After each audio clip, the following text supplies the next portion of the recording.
Deuxième partie que nous allons regarder donc dans le cadre de l'utilisation de Google Webmaster Tool concerne cette fois la partie votre site sur le web. Cette partie va nous permettre de connaître tout un ensemble d'informations par rapport aux mots-clés et notamment par rapport aux liens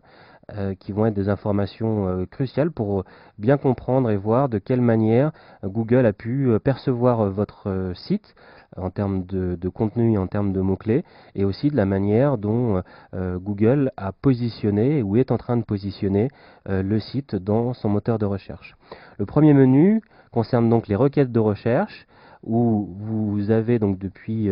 très récemment un graphique qui montre l'évolution du nombre de recherches par rapport aux mots-clés qui sont indiqués ici en termes de requêtes. Donc comme il s'agit d'un site récent, pour l'instant il n'y a que deux mots-clés, et notamment les mots-clés par rapport au nom du site qui apparaissent. Donc en bleu vous voyez le nombre de recherches, et sur le graphe en orange vous voyez le nombre de clics. On peut constater d'ailleurs que le site est en train de progresser au fur et à mesure des optimisations et du développement de la stratégie de référencement naturel.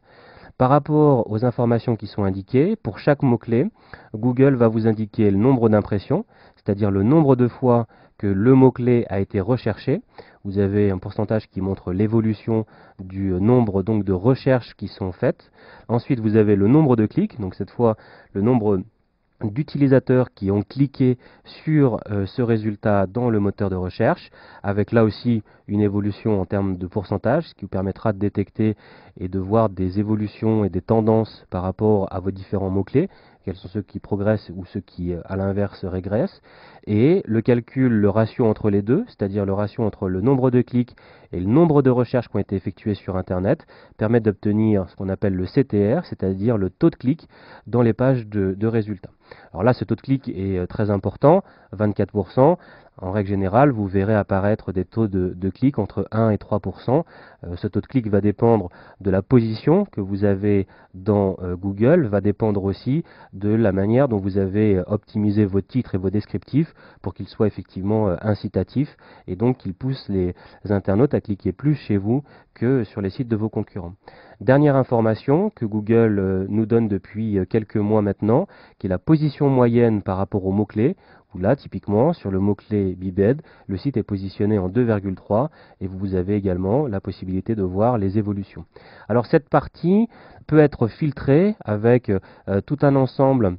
de champs de recherche plus spécifiques pour voir le comportement sur les réseaux Google Images, sur Google Mobile, Google Vidéo ou bien Google Web, qui est tout simplement le moteur de recherche. Vous pouvez également mener des analyses beaucoup plus précises par rapport aux différents pays qui vous permettent de générer du trafic.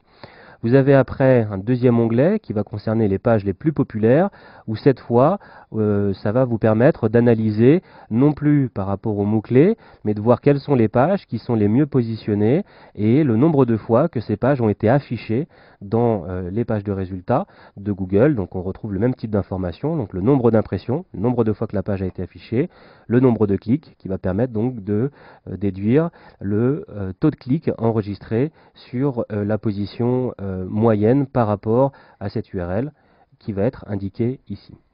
Autre type d'information utile pour voir de quelle manière votre popularité évolue concerne les liens vers votre site, où cette fois Google va vous donner un nombre beaucoup plus proche de la réalité. On l'a vu dans la formation précédente, la commande link dans Google qui permettait plus exactement d'obtenir une approximation du nombre de liens. Cette commande est bridée, et grâce à Google Webmaster Tool, vous allez avoir cette fois un nombre de liens beaucoup plus cohérent par rapport à la popularité réelle de votre site internet. Vous avez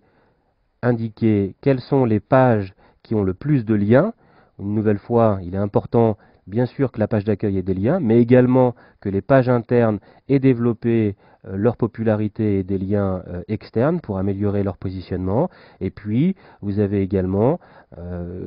quelles sont les encres, donc quels sont les mots-clés qui ont été le plus couramment utilisés dans la mise en place de liens vers votre site, ce qui vous permet de suivre et de voir si ces mots-clés sont pertinents. On voit par exemple ici le mot-clé accueil qui gagnerait à être optimisé s'il peut l'être à partir du site qui a mis en place ce type de lien. Vous avez ensuite la partie liée aux mots-clés que Google a trouvés en parcourant votre site. Donc cette fois, ce ne sont plus les mots-clés qui ont permis de générer une visite et un trafic sur votre site internet, mais c'est bien lors de l'exploration de votre site que Google détermine tout un ensemble de mots-clés, donc là qui vont vous permettre de voir si le contenu de votre site est cohérent par rapport aux mots-clés que vous souhaitez viser. La partie sur les liens internes, qui permet d'identifier si des pages sont isolées et si des pages manquent de liens au niveau cette fois du maillage interne. Donc on parle bien de liens entre les différentes pages appartenant à un même site. Et ce qui est important de regarder sur ces aspects de liens internes, c'est par rapport au nombre total de pages. Donc là sur ce site, on sait qu'il y a 5 pages qui ont été prises en compte. Eh bien, chacune des pages est liée les unes avec les autres, ce qui est une bonne chose d'un point de vue du maillage interne. Et ce qu'il faudra surveiller au fur et à mesure de l'évolution de votre site et de l'ajout de nouvelles pages, c'est d'identifier des pages qui seraient isolées, c'est-à-dire qu'il y aurait peu de liens internes. Ça veut dire que ces pages vont être difficilement trouvables par les moteurs, mais donc aussi difficilement trouvables par vos utilisateurs.